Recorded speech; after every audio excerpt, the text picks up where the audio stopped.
kong saksihan ang pagbabagyo ng Inang Birhen Maria.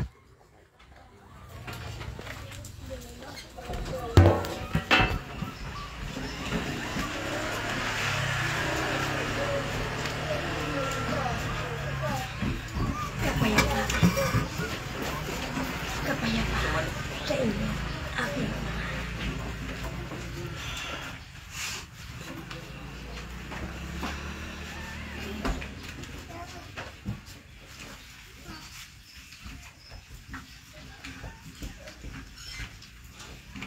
Ngayon ay araw ng Sabado, ngunit maraming tao ang nakakalimot.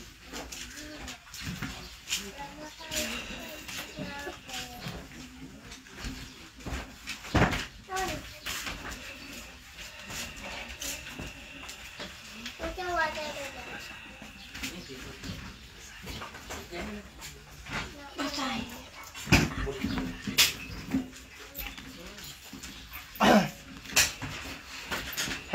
Jeremias Kapitulo 12, talatang 5. Ang sagot ng Panginoon: kung ikaw ay tumakbo na kasama ng naglalakad at kanilang pinagod ka, paano ngang makikipag-unahan ka sa mga kabayo? At bagaman sa lupain na kapayapaan ay tiwasay ka, gayon may paano ang gagawin mo sa kapalaluan ng Hordan? Unang sugo, aking anak. Hinahalin kita, aking anak na lalaki.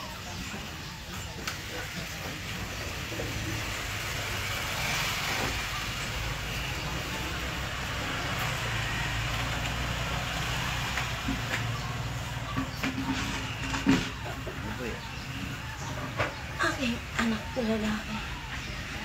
Ano baga ang ibig sabihin ng aking itinuro sa banal na aklat? Ang ibig sabihin po yun, lahat ng sport, paano kukurunahan kung hindi makipaglaban, mahusay. Ganon din sa takbuhan. Ganon din sa anuman na competition. Wala makukurunahan kung hindi magpaglabang mahusay. Tunay, aking anak. Iyuko ninyo ang inyong mga ulo upang ako'y magbendisyon, sapagkat doon sa malayong dako na inyong pupuntahan, marami kayong makasagupang mga naglilingkod, ngunit kayo'y dudustain. Maraming pagsubok, ngunit kayo'y tumatag, sapagkat marami ang magbibigay ng malag akusasyon sa inyo, aking mga anak. Magpakatatag kayo. Ibig niya sabihin, maraming nanonood sa atin at mahusgan tayo ayon sa makikita nila sa atin. Hahatulan tayo, akusahan tayo ayon sa makikita nila sa atin. So mag-ingat tayo sa bawat kilos para hindi tayo mahusgan ng sinuman. Ilahad ninyo ang inyong mga kamay at ako'y magbibigay sa inyo ng mga kalasag na yan upang inyong maging sandata kapag kayo'y dumoon sa inyong mga pupuntahan. Ang mga tubig ay inyong buksan at inyong ilahad ang inyong mga kamay sapagkat ibubuhos ko ang biyaya para kayo'y makipagdigma sapagkat marami pa sa inyo ang mahihina. Marami pa ang mga nagdududa at marami pa ang nagkukulang.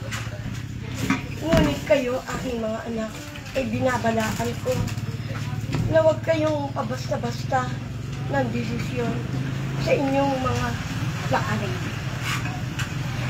Idilog nyo sa Ama na sa bawat hakbang ng inyong mga paa, kaloob ng mga banal ang inyong mga lakarin. Sapagkat may mga lakad na hindi karapat-dapat na kayo'y tumulang. Aking mga anak, ako'y nalulungkot at marami ang nakakalimot at marami ang nagkukulang.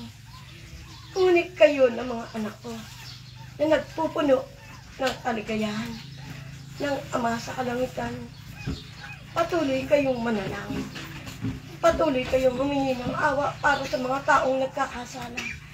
At patuloy kayong huwag makakalimot sapagkat kayong mga anak ko ay aking pinagpapala. At lagi kong sinasamo sa Ama na kayo'y magtagumpay lahat. Magkabuklod-buklod kayo at ang pagmamahalan ay ibigay nyo sa isa't isa. Unang sugo, ibinibigay ko sa iyo ang kapangyarihan ito. Bigyan ka na ng kapangyarihan. Hawakan mo itong maigi at ibuhos mo ito sa iyong mga alagad kung sila'y nagkukulang. Sapagkat maraming alagad at mga mananamba na nadidiliman ng kanilang kaisipan. Tumatag kayo at huwag kayong makalimot. Papuri sa iyo, O Diyos sa kaitaasan. Ang lahat ay pinapayuhan ko na laging lumuhod sa oras na ika-6 ng gabi upang kayo manalangin ng taimtim at ang mundo ay lagi niyong ipanalangin. Ang mga bata ay inyong ingatan sapagkat maraming sakit ang kumakalat at maraming bata ngayon ang naaapektuhan sa kanilang mga kalusugan. Ipainom niyo ang mga tubig na bendisyon na yan upang sila'y mailayo sa lahat ng kapahamakan. Iyon lamang aking mga anak. Ako ang laging gumagabay sa inyo. Ako ang ina ng laging saklolo na laging humihingi ng pagpapala para sa inyo lahat. Paalam aking mga anak. Paalam. Hallelujah, hallelujah, hallelujah. Purihin ang Diyos. Purihin ang Diyos. Hallelujah. Inyo po nasaksihan ang pagbaba po ng mahal na Birhen Maria, ang ina ng laging saklolo. Maraming salamat po.